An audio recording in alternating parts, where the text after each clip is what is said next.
r/nosleep. Posted by u/bornbeach. Check out author's subreddit r/tales from the cryptid. If you see a man with crooked antlers, don't listen to the screams. Part 3. I let out a sigh of relief. The story sounded so promising that I knew it couldn't have ended there. It wasn't possible. Not if this truly was the Callous Man. I clear my throat. What happened after it, walked into the living area? Rachel hisses at me that we should run, Amanda says. I remind her that her ankle's fucked. She barely limped into the bedroom. How far does she think she's going to get in the woods, over uneven ground that's slick with rain? She tells me if we stay here, we're both going to die. Amanda shivers. I know she's right. I know it, but I can't bring myself to leave. It feels like the tent's the only thing keeping the thing away from us. Like, as long as the canvas is between us, it can't see us and we can't see it. It doesn't exist. It takes everything I have not to roll my eyes. Still, I flip a page on the clipboard and keep a neutral expression. Her perspective is not unlike a child's. People often approach terror with irrational and sometimes nonsensical methods of survival. Of course, there's nothing magical about her tent. There's nothing about it that will save their lives. Continue, I say. It starts with the creak of a floorboard. We hear it walking again. But it's not coming toward us. It's pacing back and forth, out there in the living area, and it's snickering faster than before. Soon, the snickering gets heavier. Violent. It starts grunting, then growling. She takes a breath, and chokes back a sob. Tears race down her cheeks, and her eyes are alight with terror. Then it goes silent. No movement. No grunting. No weird fucking snickering. Just the thunder outside, the howling wind, and the rain on the roof. I'm sitting there, clutching the bare mason. Rachel's crying, and both of us are praying it's gone. We're praying it's just given up. Decided to move on. And what? I press. She meets my gaze with her own, and a hopeless horror swims in her eyes, and then the entire cabin shakes. Footsteps pound on the floor, and there's this hateful, agonizing sound, like 100 human screams mixed together and poured out of a single voice. Rachel and I lose it. We're screaming, crawling over each other trying to unzip the door of the tent and get the hell out of there, and then our world turns upside down.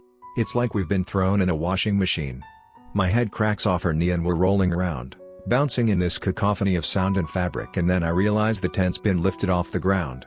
Above me, in the light of the LED lantern, I see two crooked, broken antlers piercing through the canvas. That monster's throwing us around, bucking like a damn deer. Soon the tent canvas tears and we fall free, crumpling to the ground in a painful heap.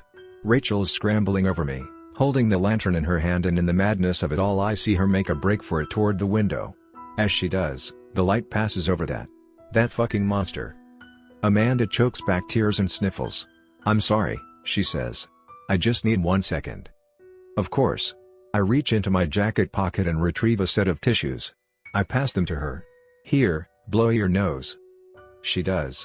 When she's finished, both of us sit in silence for a moment. Her bottom lip quivers. It must have been 8 feet tall. It was crouched over, humanoid except its chest was covered in fur and its legs were scaly, like a bird's. It had a long tangle of black hair and its antlers jutted out from its eye sockets. I mark the details down in excitement. Yes. Good. It's a near-perfect description. It's missing only a few key things. The antlers, I press. Can you describe them? They were crooked, she says, slowly. They came out at odd angles, both different, and around them was a halo of eyes. Tiny black ones. She closes her own eyes and swallows. I almost missed them except they all blinked in unison, and I remember thinking it was the most terrifying thing I'd ever seen. The fact that all of them blinked? I ask. No. The fact that all of them were looking at me. Did it attack you? I have to know. The defining characteristic of the Callous Man is his method of attack. If she nails it, then I've got her. I've got my link, and I've got him. She shakes her head. No. I thought he might, but then Rachel makes a racket. She's throwing herself up onto the window ledge, and then she falls over the other side. The creature turns toward her, snickers, and launches itself at the window. It seems like it should be too big to fit, whatever it is, but it isn't. It's like a snake, the way its body contorts to fit itself into the window frame. It perks there, and I see at the bottom of its scaly feet are these thick claws, and the hands it uses to grip the window have thin, impossibly long fingers. It drums them on the wall, before it launches itself after Rachel. My pen races across the form, filling in details and circling boxes as the information presents itself. This is very good. I've waited my entire life for this moment. I sit there for a second, in too much shock to move, and then I realize my friend is out there being chased by some fucking monster. I get to my feet and turn my phone's light on, and in the distance, through the rain and swaying trees, I can see Rachel's light, bobbing in the darkness. I call out to her. I shout her name, but she either doesn't hear me or she doesn't care. I scan the area for the monster, but I don't see a thing. I lean out the window, looking around the cabin, using my phone's light to illuminate as much as I can, but it's not there. The monster's vanished. I'm surprised you didn't take your opportunity and run, I say. The creature was clearly more interested in Rachel. Amanda glares at me. There's a stubborn defiance in her eyes, and I have to remind myself that most humans have a perverse obsession with self-sacrifice. Maybe it's the Hollywood brainwashing, maybe it's the fact that they just haven't suffered enough, but they can't get enough of it. Before she even speaks, I see it in her too. I couldn't leave her, Amanda snaps. I was the one who dragged her out there on that hike. I was the one who suggested we follow that stupid, overgrown trail. I was the one who refused to use my locator beacon before it was too late. All of this was my fault. If I walked away from her then, I could never forgive myself. Her voice breaks. I still can't. Time to get a move on. You went after her then? Yeah. I clambered through the window and took off, following her light as best I could. I had the bear mace in one hand and my phone in the other. The light from my phone wasn't much, but it was enough to keep me from tripping on roots or running into trees. I kept calling Rachel's name. Kept telling her I was coming. She can't have gotten far with a twisted ankle, I say. Then again, adrenaline can do incredible things. Amanda shakes her head. She wasn't moving that fast, at least compared to me. I was gaining on her. I could just barely see her silhouette ahead of me, and the LED lantern bobbing up and down as she limped away. Then the light drops. Rachel's silhouette vanishes, and I hear her scream. I double over, running with everything I have. My lungs are burning and my feet are slipping on the mud, but I don't care. I'm not thinking anymore. I'm acting on pure instinct, and my instincts are telling me that if I don't get to Rachel soon, that creature's going to kill her. The words stop. Amanda's body trembles, and she breaks down. She can't hold it in anymore. The torrent falls out of her, and her face gets ugly as she sobs into her hands. It doesn't take long before her palms are glistening with wetness, but to the girl's credit, she forces herself to keep going. She doesn't quit. Rachel's screams stop. I can't see anything really.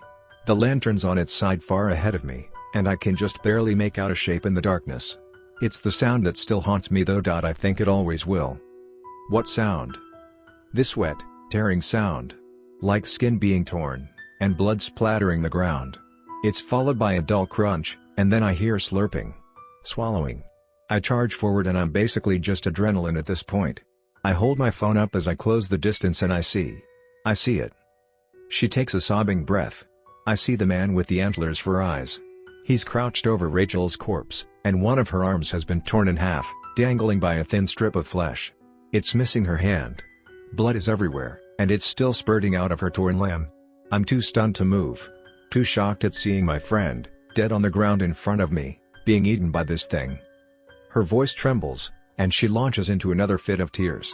She brings a tissue to her nose and blows a thick wad of mucus into it, before throwing it unceremoniously onto the warehouse floor. She wipes her face with the back of her sleeve. Then the thing rears back its head, and it tears what's left of Rachel's arm off. It starts to chew it. It's more gruesome than anything I've ever seen. I don't think we're wired to deal with seeing that shit, as human beings, you know? Like nothing in my programming knew how to deal with that. Once it finishes chewing, it swallows the arm, and it opens its mouth again. Its bottom jaw falls all the way to the forest floor, its gaping maw large enough for a grown man to walk straight into. It sits there in front of her corpse for a second, and then that cacophony of screaming starts again, like 100 anguished voices stitched together. A flurry of human arms reach out of its mouth, clawing toward Rachel's limp body. They clutch at what's left of her torn limb, her hair, her jacket. They clutch at anything they can reach. Then they start dragging her into the monster's mouth. There it is. It's just as I remember. Amanda loudly blows into the tissue again. Then I hear Rachel whimper, and my fucking blood goes cold. I realize the entire time I've been standing there, watching this thing eat her, she's been alive. I was watching her get eaten alive. My mind goes blank. I point the bear mace and let loose a blast toward the monster, shouting at it to get the fuck away from her. It recoils, howling in that symphony of screams and shuffling back into the bushes. I take my chance and press the lantern into Rachel's hand. I tell her she needs to hold that for us, and she nods weakly. Her face has lost all of its color, and I know she's not long for this world. I get her good arm over my shoulder, and keeping a grip on the bear mace, begin putting some distance between us and that monster. She's groaning. She keeps saying my name, Mandy, over and over again. But I tell her to be quiet. She needs to save her energy, and I need to hear that thing. She listens to me. We don't get far before I hear its thunderous footfalls pound against the forest floor. It's running at us. I wheel around, and Rachel's lantern illuminates the monster for only a split second before I let loose another round of the mace. It snickers in pain and brings those long-fingered hands to its eyes. I don't wait around for it to recover. I keep going. I don't know where. All I know is I need to get away from this thing, because it isn't going to stop until it finishes what it started. Again, I hear its footsteps pound in the dirt, and again I wheel around and blast the monster. It shrieks in pain and shies away, but only a few moments later it charges again. Amanda keels over and starts bawling. She grips her hair, then starts pulling on it so hard I half expect her to tear a chunk from her scalp. I realize, she says, choking out the words between sobs. I realize Rachel's too heavy. I can't carry her. I can't get away from this thing because I can feel the can of mace is almost empty and every time I hit it with the mace it affects it less. She shakes her head, her eyes are bloodshot, her cheeks tear-stained. She sniffles and wipes mucus onto her sleeve. I have to leave Rachel. I have to. If I don't, it's going to kill us both. You understand, right? For the first time in her desperate recollection of the event, I do understand. Yes, I say. Life isn't easy. There aren't any real heroes, just people who pretend to be. You made a difficult choice, but a necessary one. Amanda stares at me, she stares at me for a long while like she's searching my expression for something. Finally, she nods, slowly. Yeah, she says, wiping more snot onto her sleeve. Her voice evens out, the tears are no longer coming in torrents. I did what I had to do. I put her down, apologizing. I apologized over and over again, and I heard that thing coming and I took off. I ran, full tilt into the woods. Behind me, I heard that cacophony of screams. She swallows, and her voice stutters. I listen to that familiar sound of tearing flesh, and then the dull crunch of snapping bone. I listen to the creature chew on Rachel. I tried not to. I tried to just focus on running, or the sound of the rain, or the thunder, or the wind, but I couldn't. All I could hear was my friend being eaten alive. Silence stretches between us. I clear my throat. Is that it? You got away, ran into the SAR team on your way down the mountain? No, she says, closing her eyes. There's a look of resigned regret in her features. I hear another sound. I hear a helicopter. A moment later, I catch sight of its searchlight, beaming over the forest. I know this might be my only chance, so I start waving around my phone's light, trying to make as much of a scene as I can. It works. The helicopter swings over, and it lowers a ladder with a rescue technician. He straps me to a line and asks me if I'm alone. I'm hysterical, shouting a mile a minute. I shriek that a monster attacked my friend, and I point toward Rachel's lantern, faintly visible in the distance. I tell him it killed her. Amanda swallows, wiping at her eyes. He radios in to have me brought up, and says he'll go look for Rachel. I tell him not to. I know if he does, he'll die too. It'll kill him just like it killed her, but over the wind and rain he either doesn't hear me, or doesn't care. I'm pulled into the helicopter, and a few minutes later I hear the man's voice over the radio. It's desperate. Full of grief. He says he needs a stretcher down there. He says he found the other woman, and that she's still alive. Have you spoken to Rachel since? I ask quietly. She shakes her head. No. She's in a coma. Both of her arms are missing, the wounds are infected and she's developed serious pneumonia. Doctors aren't sure if she's going to make it. She brings a hand to her mouth and chokes back a sob. Her eyes are wide, and her body quakes. I left her there to die. If I had just stayed with her a couple minutes longer then the rescue chopper would have found us. It would have scared that fucking thing away and Rachel would still be gravely injured. I finish. You can't blame yourself. You didn't know the chopper was around the corner. All that you knew was something wanted to kill you, and it was winning the battle for your life." Her shoulders rack with silent sobs. I could have stayed with her. She breaks down all over again, and this time I give her all the time she needs. I've scarcely seen somebody so grief-stricken in all my years of doing this, and it's almost as bizarre to me as the anomalies I've spent my life hunting. To hate yourself for something as simple as wanting to live. It's inhuman. "I'm sorry," she says finally. That's everything. Can I go now?" I lean back in my chair, frowning. It's not that I don't empathize with her, but such messy reactions only serve to get in the way of actually fixing problems. In her case, getting revenge for Rachel. She stands up, sniffling, then answers her own question, "I'm gonna go." "Wait," I say. She stops in her tracks. "What? Can you take me there?" She stares at me with red, puffy eyes. Her face is a mask of confusion. Disbelief. "Excuse me?" "The cabin, I mean." I lean forward in my chair. "Can you take me to the Callous Man?"